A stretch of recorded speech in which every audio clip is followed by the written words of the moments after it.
Welcome back to In the Slant. It is free agency time. We have a lot to talk about today. Stuff from last week, stuff from the past couple days. How are we doing today, boys? Good. Pretty great.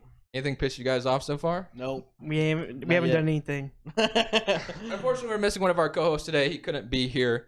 But I just want to go ahead and start off with the Los Angeles Chargers. I think they just, paper champions, might have just built the best defense in the offseason. Khalil Mack coming over to the Chicago Bears for a second this year and a 2023 sixth. Signing J.C. Jackson to a 5-year, $82.5 million contract. And also getting the nose tackle, Sebastian Joseph Day, 3 years for $24 million. That is looking like a really good defense in the AFC West. Literally, those signings were just huge. Every defensive piece they got was a pretty big name. J.C. Jackson, I thought he was easily going to be asking for $20 million a year, and he even went less than that. So that was a big shock. I mean, the Raiders were one of the teams that were interested in him.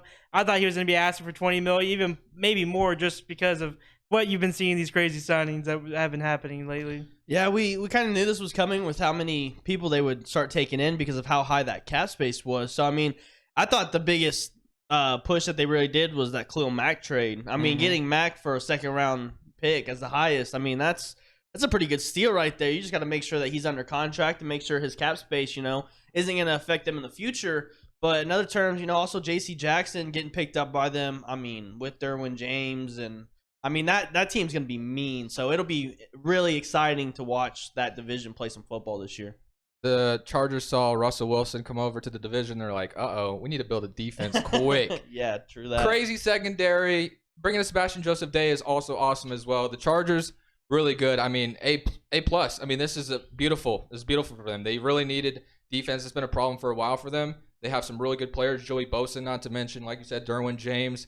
The Chargers got better, and obviously they also re-signed Mike Williams, have Justin Herbert. They're going to be a problem in the AFC West. That AFC West division is going to be insane. And let's not just have mentioned, I think they might have overpaid a little bit on Mike Williams, and just in my personal opinion. But then when you see other players' contracts, it gets a little bit better. Yeah. But I will say that all the defensive weapons they picked up yesterday, I think they got on a pretty good contract. I don't think they really overpaid for anybody, so that makes it even better for them that they get all that and not overpay on, like, in my opinion, any one of those players they did not overpay for. Yeah, if anything, I mean, Mike Williams was kind of a little bit shot in the dark, It was pretty high in terms of deal, but at the same time, with how much cap space they had, they wanted to keep him. They had to keep him. They wanted to pay him. So Justin Herbert likes him, so I yeah. think they wanted to keep Justin Herbert happy.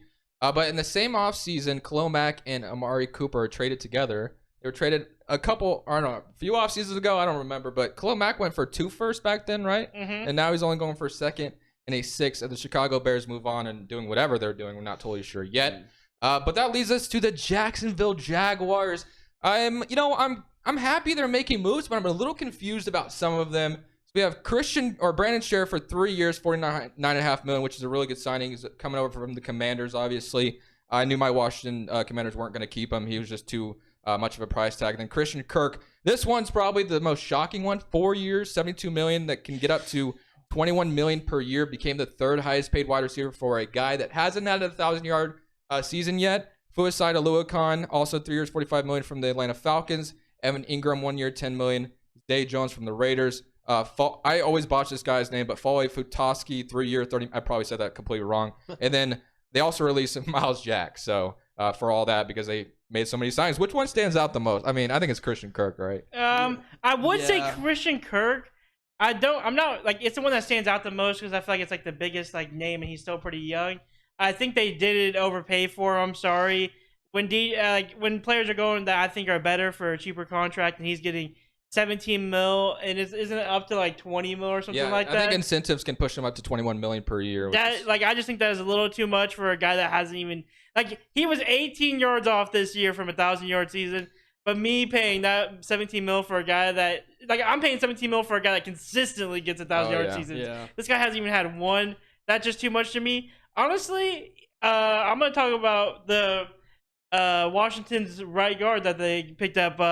I think they got him I'm not saying that they didn't like pay a little bit too much than what I would have paid, but I mean, for what you were thinking he was going to get paid, I mean, I feel like they got him under a pretty good deal. Yeah, it was actually pretty good. I thought he was going to get paid a lot more. Yeah, I thought because I mean, people were saying, like, Brady was telling me that he was wanting like 20 mil like around 20 mil a year, and for him to get 3-year 49.5, I mean that's a little bit over 15, but I mean still not too bad for him, and like that's an instant upgrade and for that team on the O-line. Yeah, I'm kind of okay with the Christian Kirk deal just because like I've seen him, like we've always seen him a lot on the Cardinals playing as third, fourth string. Exactly. He does get an opportunity. We've never really seen him be a 1 or 2, and every time he is put in those slot positions, I mean Kyler's throwing him the ball. He's a good wide receiver, and I really think by him going and taking this deal, hopefully he'll prove his words. Yeah, hopefully it works out. I think it can. I think it can work out. It's just a matter of he hasn't lived up to that yet, but the Jaguars give him an opportunity to do so, and maybe he does it. So it can't really, I mean, if he ends up being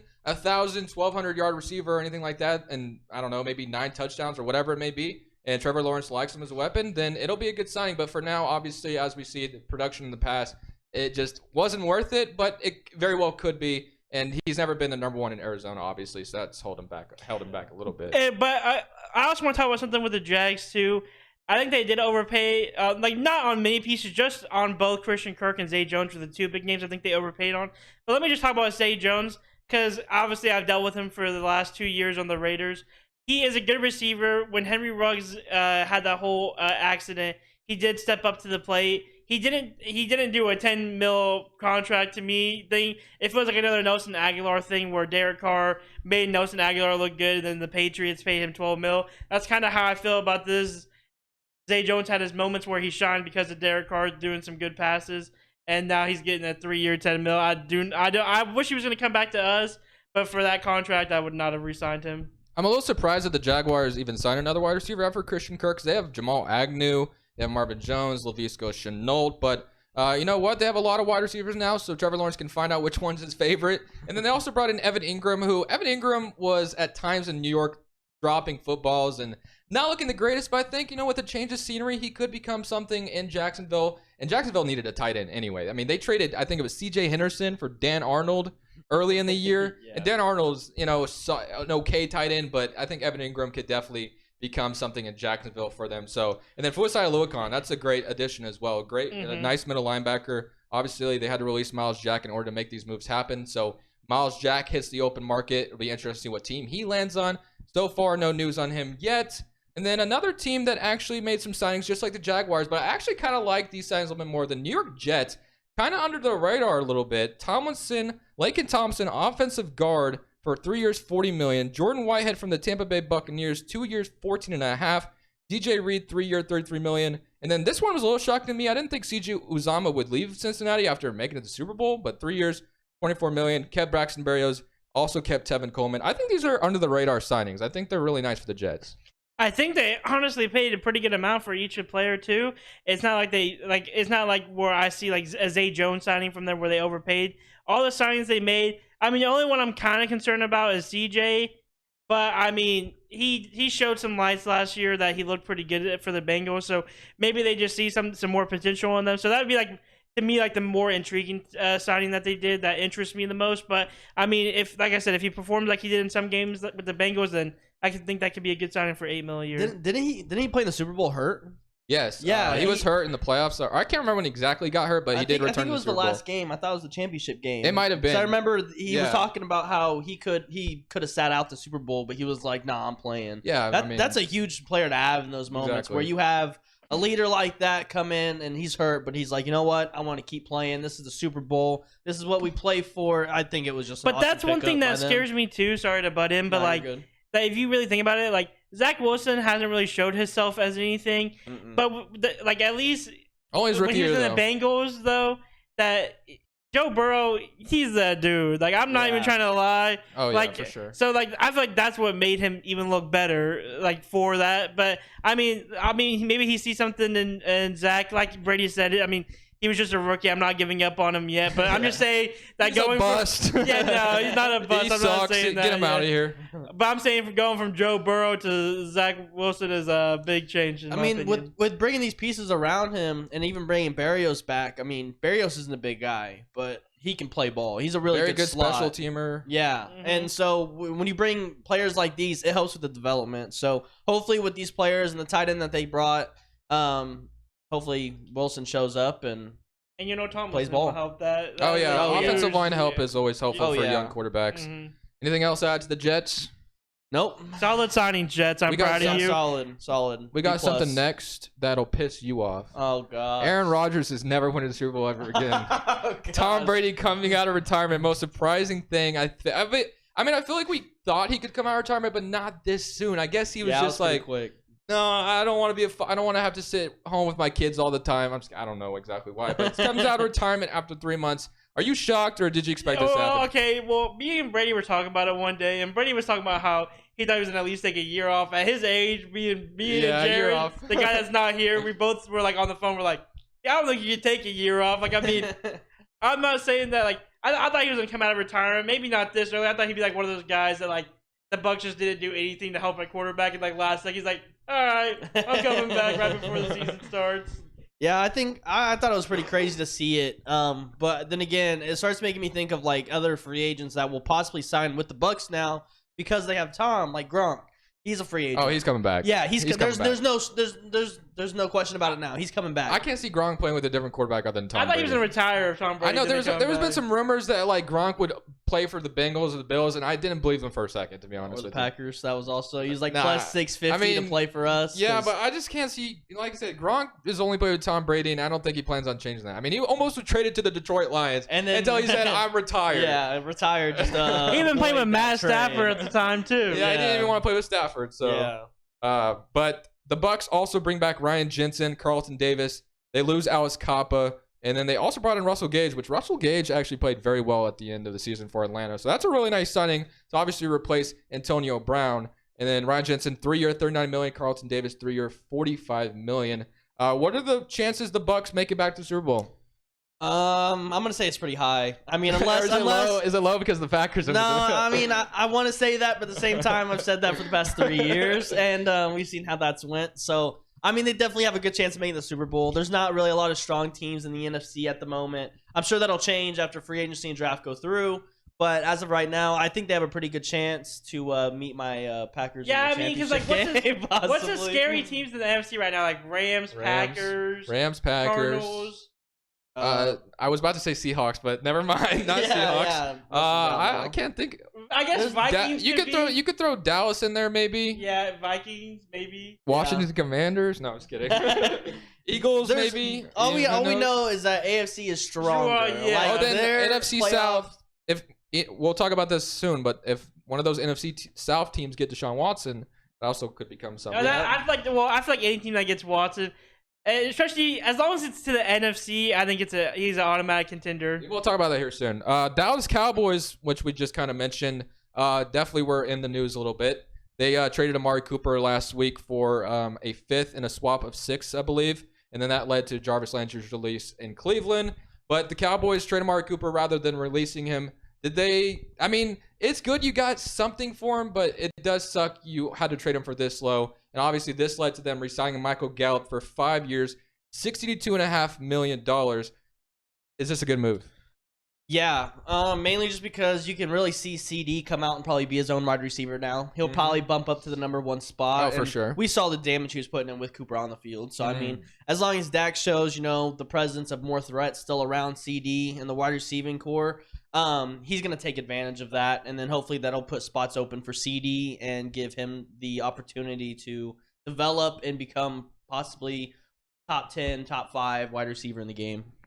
I will say, I mean, I'm not as ecstatic as probably some Cowboys fans are.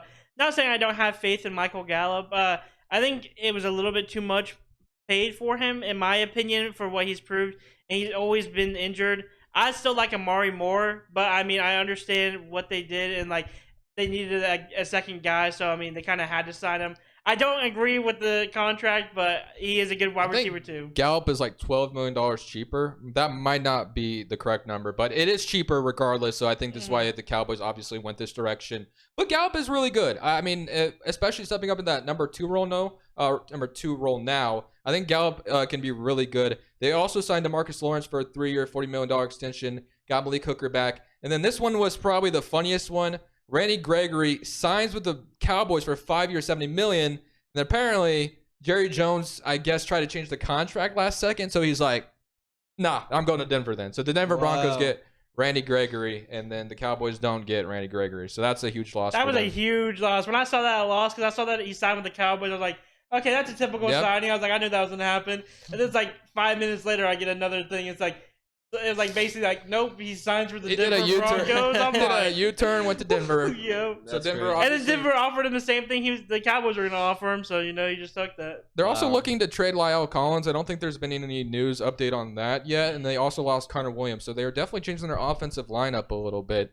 But I think even as a Washington fan, I think it's easy to admit that the Cowboys are still the clear favorites in the NFC East. I'll even admit that. As much as I don't like them, but they're a better team, and they're probably the favorites right now. Although the NFC East hasn't had a back-to-back division winner for so long, I still think the Cowboys, even though they are losing a couple things, maybe losing some offensive linemen, I still think they'll be fine. They also lost, I think I already said that, Connor Williams to the Dolphins, or if I didn't, then there you go. Connor Williams went to the Dolphins.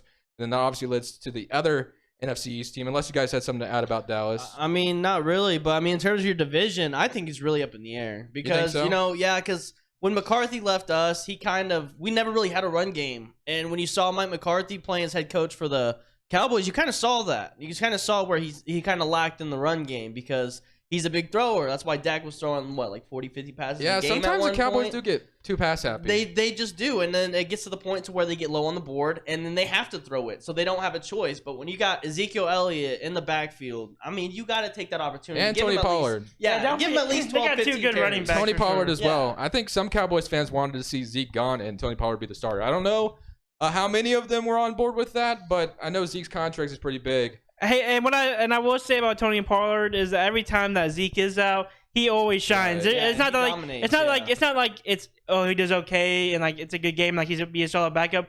When Zeke's always out, Tony Pollard with the Cowboys at least looks like he's a starter and he could be the number one there any day. It just comes down to McCarthy's offense. I mean, if they learn how to have a balanced offense, they will be a Super Bowl contender. Like everybody says every year, like they will be as good as they say they are. But with how much they throw the ball and letting them get late down and late in the game, I mean, your whole division's up for grabs at that point. I mean, I could definitely see Commanders coming out, signing a strong quarterback and fighting for that. Eagles are already showing it. Now we already have a strong quarterback, dude. It's Carson Wentz. I don't want to give him. We'll talk about that in a second. We'll talk about that in a second. But yeah, for the most part, I'm not the biggest fan of some Cowboys fans. I've met a couple of good ones. Cowboy X Factor, shout out to you that I talk to all the time. You're actually a really decent Cowboys fan. Most of them I don't like, but yeah, I think the Cowboys hype their team up every year. And honestly, they have the potential to do what, Super Bowl stuff, but it just doesn't ever happen. Doesn't pan out that way. And one thing, too, that they struggled with a lot last year was time management. Yeah. I'm sorry, but that final play in playoffs was the worst play I've ever seen in my entire life. I don't know why you're running the ball when literally he is dotting them up, going out of bounds, like literally looking good. And they're like, hey, just run it up the field, Prescott. Like, I'm sorry, but that time management is terrible there. Some people argue that was the right call, wrong execution, or some people even blame it on the refs. But I don't want to talk about the refs too much. So, Washington Commanders, also part of the NFC East. We didn't talk about this last week. This kind of happened, I think, right after we recorded our episode. Washington Commanders traded for Carson Wentz. Now, they swap a second-round picks with the Colts, and they also trade 2 thirds, but one of those thirds can become a second if Carson Wentz plays 70% of snaps. They also re-signed Bobby McCain. They lose J.D. McKissick, lose Tim Settle, and obviously lost Brandon Sheriff to the Jaguars. So I guess I'll start off with saying at first I hated this move. I was like, why on earth are we trading for Carson Wentz? And the more, obviously, the time has gone on, I've tried to buy into it. I think the only thing I can really look at is 2017 Wentz and be like, hey, maybe he can go back to that. And obviously he's had a good record against the NFC East. But for the most part, I'm a little rocky on it. And the good thing about Carson Wentz, though, his contract is guaranteed this season, $28 million, which I was a little upset Washington took on his whole contract for this year. Usually the Colts or whoever's trading the team sometimes takes on a little bit of the contract. But we can cut Carson Wentz with no money guaranteed next season if we need to. Does Carson Wentz scare you if you're in the NFC East? He doesn't scare me by any means, but I think he is a big upgrade into that position. And in my opinion, I'm sorry, I even told Brady this, I cannot see Carson Wentz going back to 2017 wins this late. Mm-hmm. But I do think he can become a solid quarterback.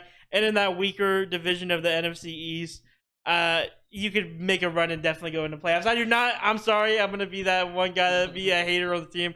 I do not see them going to the Super Bowl with Carson Wentz, but I can see them being a playoff team with Carson Wentz. Yeah, I like Wentz going the Commanders probably just because like him being able to play the Eagles twice a year and having him go back to be really facing fun. his old team and his old coaches. I think that's gonna be awesome. Like as a fan of football, I'm really excited for those games and be able to watch them, especially with my Commander fan here. So I think it'll be awesome, and hopefully he can get his development back on track. I know he's been kind of slacking a lot. Eagles didn't really want him, and then.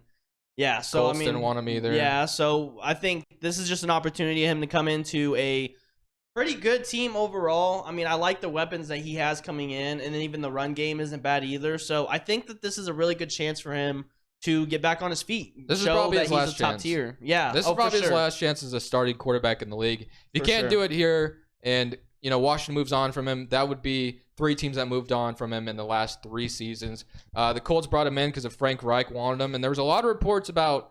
They didn't. I don't know if Frank Reich was on board. There were some reports I said that Frank Reich apologized for the whole Carson Wentz situation. There were some saying that the GM and Frank Reich wanted to keep Wentz, but the owner overruled them or something like that. I don't know, but regardless, Wentz is a Commander. You have anything to add? I feel like they gave up too much for him.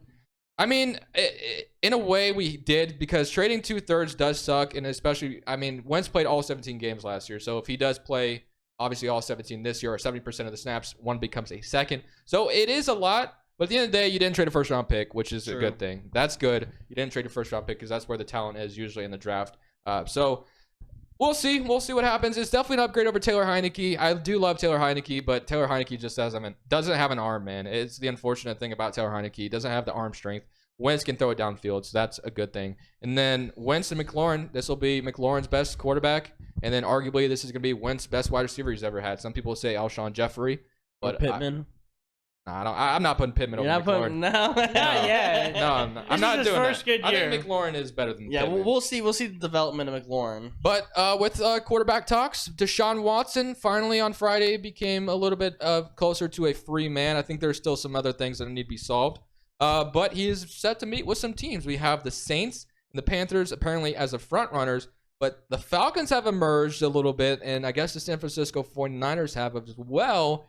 And also I want to talk about whether Watson will be suspended or not, and what team do you think he'll go to? I do not. I feel like since this whole situation got dropped on Friday for him, I think the NFL will maybe just drop it. I don't know about the other things, all the way on what's going on. I know there's a couple of things he's still dealing with. So, until more news comes out about that, I really can't say, my 100% answer. But I would probably say that as long as, the legal system drops it, then I feel like the NFL is not going to give him a suspension. And then, what team? I'm still going to stick with the Panthers. I literally still, to this day, preach that is the best fit for him. And I will keep on rocking with this. I'm not even sure where he will go, to be honest. But last thing I heard about his case was that he was found not guilty on all charges. So I think there's a couple. I haven't followed it. I think there's a couple. But I think there's a couple other things, but I think he won't be charged criminally or something. I don't know. I didn't follow it religiously. But regardless, the situation's terrible. Yeah. I still don't. I did say Steelers, but now we see Trubisky going over there and being a Steeler now. So that spot's still kind of up for grabs for me. I don't really see Trubisky being a lock-in spot for the Steelers quarterback, but I am honestly not sure where he would go. And if he got the suspension down, that will affect whatever team takes him. I also forgot to add the Cleveland Browns are part of that race as well. But if you think about Carolina, obviously they're going to have picks to throw at him. The Saints probably same thing. But when you talk about the Browns, you talk about the Falcons, you talk about the Niners, they all have quarterbacks sitting right there. Matt Ryan's contract, I'm not sure I don't know what Matt Ryan's contract exactly looks like, whether they're able to just release him and get rid of the money, because I imagine the Texans wouldn't want Ryan's contract. Didn't they just fix his cap? A little bit, yeah. but I don't think that still they reconstructed it just a little bit.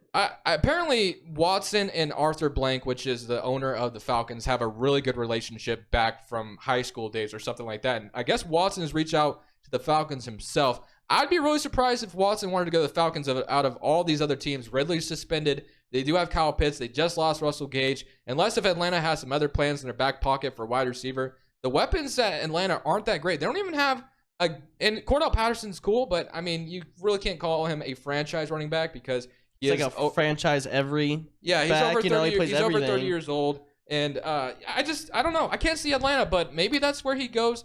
And then Carolina and Saints have 2 running backs that the Texans might ask for. Would you trade Kamara or McCaffrey if you were getting one? Definitely. In my opinion, personally, I would trade McCaffrey away to give up less picks and focus on something else. Not saying that Christian McCaffrey and Deshaun Watson would not be fun to watch, because it definitely would. But I feel like you have a solid backup as running back on that team, and Hubbard. And I think that as long as you don't got to give up DJ Moore or Robbie Anderson, in my opinion, I think that keeping the good wide receiver weapons is more important than getting Deshaun Watson. Yeah, I mean, I could definitely see the CMC trade scenario for sure, just because, it's kind of just like they could both lose the trade or they could both win the trade. Exactly. I mean, it really just depends on the health of CMC, because we all know when he's out there on the field, I mean, this man goes off. Like, he is the number 1 player on offense when he plays offense. But when he's not playing offense, Hubbard's taking that position, and obviously we can see the damage that he does. And so, I mean, I agree with Dustin. He's right. That position's up for grabs. Chuba could easily take that. I kind of like Cleveland, though. I kind of like Cleveland for Watson. The reason why I want to see this because the AFC North would be so fun to watch with Burrow, Watson, and Lamar. But Cleveland just brought in Amari Cooper. Obviously, they cut Jarvis Landry, but I think that'd be a pretty good spot for him. The Browns have a lot of talent. I can't see him moving on from Baker. But I don't know, man. Baker Mayfield would probably have to be included in the trade. Same thing for the 49ers. They would already be moving on from Trey Lance. They traded like so many. I can't remember exactly how many picks they traded for, but they literally traded up in the draft to get Trey Lance, and now it already sounds like, I guarantee you, if they're getting Watson, Trey Lance is going to have to be part of that trade. And I'm sorry, but in my personal opinion, let me talk about each one of these real quick. Panthers already brought up the CMC is how I think you could get him. Saints, I don't think they'll trade Kamara, but, I mean, if it really is, I mean, it's up to them, because, I mean, they do have a solid backup, in my opinion, and running back as well. So they could make it, and they do have some good picks that could get it done. So those are like Bray said, those are the 2 front runners. Those are the 2 teams I expect to do it. The Falcons, I cannot see it. I'm sorry. There's just no way, as if I'm a Texans fan or like a Texans head person, I'm taking on Matt Ryan's contract, and I just don't think they're going to be able to afford Deshaun Watson and Matt Ryan on the same team. Yeah, there's no way that's happening. And that's how I feel about the Browns too. I just don't feel like the Texans want a quarterback. Like, they have Davis Mills. I feel like they have faith in him. Why would you want to trade and get like Matt Ryan or Baker Mayfield? My bad. Why trade for a risk is what you're saying. Yeah, like when you literally have a guy that can become something, and like he's still young and you can just build around him. Yeah. Maybe the Colts can help the Falcons in a 3-team trade. The Colts take on Matt Ryan or something. I mean, apparently the Colts tried to call the Texans about Watson. I'm like, I mean, I guess you have to try, but the Texans aren't trading Watson into the division. That makes no sense for them. I get the Colts need a quarterback, but there's no way. I feel like they want him out of the AFC, let alone they're not trading him to that division. Definitely. Oh, for sure. Definitely not. You definitely don't trade a star quarterback in your division so he can haunt you for years. That doesn't make any sense because you play your division rival twice a year, so makes no sense. But wherever Watson goes, they'll, whatever team he goes to, they'll immediately be a contender. My favorite is Cleveland, but obviously NFC would be a lot better for him, for the Texans to trade him out of the conference. So I kind of like the Saints with Michael Thomas and have to keep Kamara. And I'm not trying to be disrespectful, but I think that Deshaun Watson to the Browns doesn't make them an automatic contender. But I think him going to any team in the NFC makes him an automatic contender just because that division's weak. Well, with them losing Landry too. I mean, the Browns lost Landry. They lost Odell. They got Amari, though. They did get Amari Cooper. Oh, okay, they did get Amari Cooper. Who else they got? They have David Njoku and Austin Hooper at tight end. They have Donovan Peoples-Jones at wide receiver, which he's a little underrated, but I think they would have to bring in another wide receiver, probably via draft, maybe something like that. I could definitely see that. And I just feel like the NFC is just the more I feel like that's just gonna be the more to happen. So I'm bagging on Panthers or Saints on being the team. Yeah, I can see that. I can see it. I don't think he'll be traded to an AFC team. And I feel like it could be the Falcons. I just would have to see what the whole deal is for the Falcons before I would dog on it. I know. It's kind of weird to think about. Like, I feel like the Texans would want to, have like Kyle Pitts in the trade or something like that, because the Texans don't have a great tight end. I feel like you would have to be like, hey, you got that tight end last year? Give me Kyle Pitts. I'll take that. Give me Kyle Pitts. Davis Mills got a new weapon, boy. I don't know, man. We'll see. I mean, it's going to be fun. Apparently, the decision could come tomorrow, so that sucks for us, but we'll talk about it next week if it does happen. But with that, we obviously talked enough about Deshaun Watson. We're not going to end it off with this, but this is one of the other things we're going to end off with. Green Bay Packers keep Devondre Campbell, extend Preston Smith, Aaron Rodgers finally signs the extension. We finally got the official numbers on that. But Davante Adams does not want to play in the franchise tag. No, I'm pretty sure he doesn't want to play on the deal that he's given. He wants a long-term contract just like any other top player in the NFL wants. He wants to be locked down in a contract that pays him good money, and $20 million is not even close to what he was asking. I mean, he was asking for $30 million, 35 plus, which is insane, 35 plus for him. But if we do end up signing him with Jair Alexander in contract talks for our CB position, we will have the top paid quarterback, wide receiver, CB, offensive tackle. That's a lot for a team to take on. So, I mean, it really just depends with the new Aaron Rodgers deal coming out and us seeing his cap get cut in half. I mean, it's really just us going up from here. I mean, we let Z go. We extended Preston Smith. That saved up about $24 million in cap. So, we're making moves, the moves that we need, but at the same time, we got to get Tay under contract. I mean, he's one of those receivers, one of those dynamic players that, I mean, you could throw him in the double coverage, and if you put in the right spot, like, you know, my man Aaron Rodgers does, he'll bring that ball in, and it's a reception. It's just crazy. I literally just do not see Tate wanting to sign a contract unless it's literally like exactly 30 million. It's got to be a crazy contract. This is Aaron Rodgers signing his contract and then realizing Davante Adams is not coming. He's like, stops. Send me elsewhere. I'm not going to Green Bay without Adams. So. Yeah, well, we needed this restructure of Aaron Rodgers' contract really bad, especially to start making more moves. So to free up like $20 million more in cap. I think it was like $19 million or something we saved. Cap space in the NFL is so confusing. Yeah, it's just the coaches, man. It's how they move around money. Like the deal that Aaron Rodgers had signed was basically a 3 to 4 year, but there was 2 void years that added a 5th year. So, I mean, we could potentially have Aaron Rodgers for the next 5 years if he wants to. And if he wants to retire with us, even better. But, I mean, getting Davante under a contract, we're already in talks with Jair.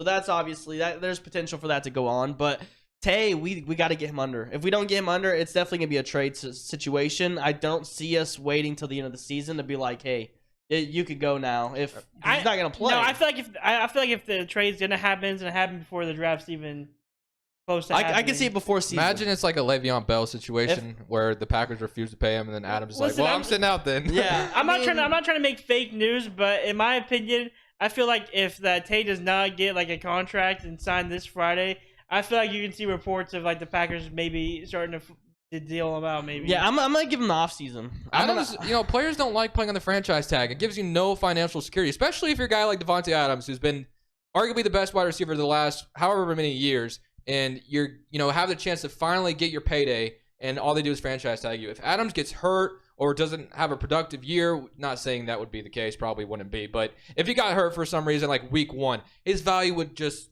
diminish. Yeah, so that's why you want your financial security. Players do not like franchise tag, and I do not blame Adams whatsoever. Some people may call him selfish. I don't. I totally understand. No, with how he's playing in the NFL, he definitely was one of the top receivers last year and the year before that. I mean, he's just really good, especially in route running and even a deep threat. I mean, he could just really do it all. So I think he's worth the money he wants.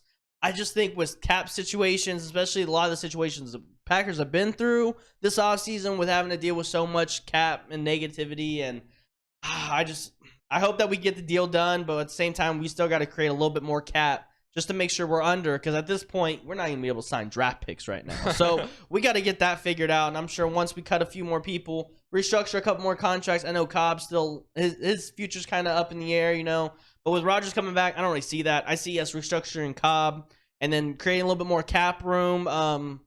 But hopefully we get it signed, because I can't imagine losing Tay. I think that would be a really big loss for our offense. Anything else to add? I mean, I don't know. I just feel like that Tay is seeing like Tay just needs to go to the Raiders, right? No, honestly, even though this is selfish, and I'm not saying that he isn't the best wide receiver in the league, because he is, I just don't want to pay him that much, in my opinion. I'd rather sign Allen Robinson, who's a little bit younger. I'm not saying he's definitely not better than Tay, but I'm just saying he has more potential. Yeah, and he is good. Yeah. He's like that. And I feel like you get maybe a route for like 17 to 19 mil. Probably. Adam's not gonna be 30 mil. Yeah, not 30 mil plus. 35, yeah. I don't know, man. Crazy. Christian Kirk did set the wide receiver market high, maybe. Yeah, and Zay Jones set it low, I guess, because 10 mil, you got me messed up. But other notable signings to talk about while we end off the show: Hassan Reddick to the Eagles for 3 years, $45 million. Mitchell Trubisky to the Steelers for 2 years, $14.25 million.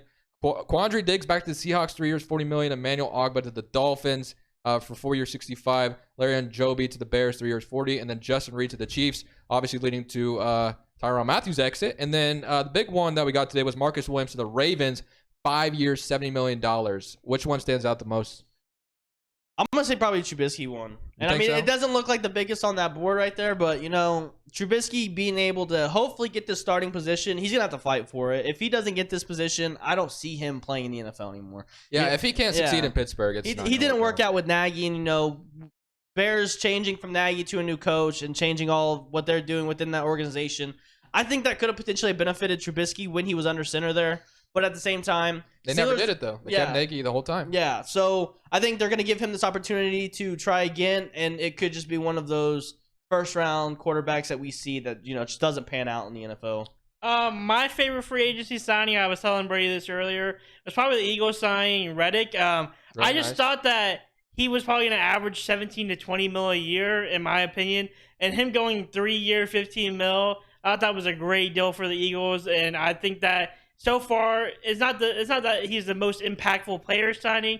I think that he was the biggest, one of their bigger name signings, and he went for a solid deal that looked good for the Eagles and helped them out too. You two mentioned those two, which were ones that kind of stood out to me. But I'm going to mention two of them. Quandre Diggs to the Seahawks, and then obviously you got Justin Reed to the Chiefs, leading to I want to talk about Marcus Williams as well. Marcus Williams to the Ravens.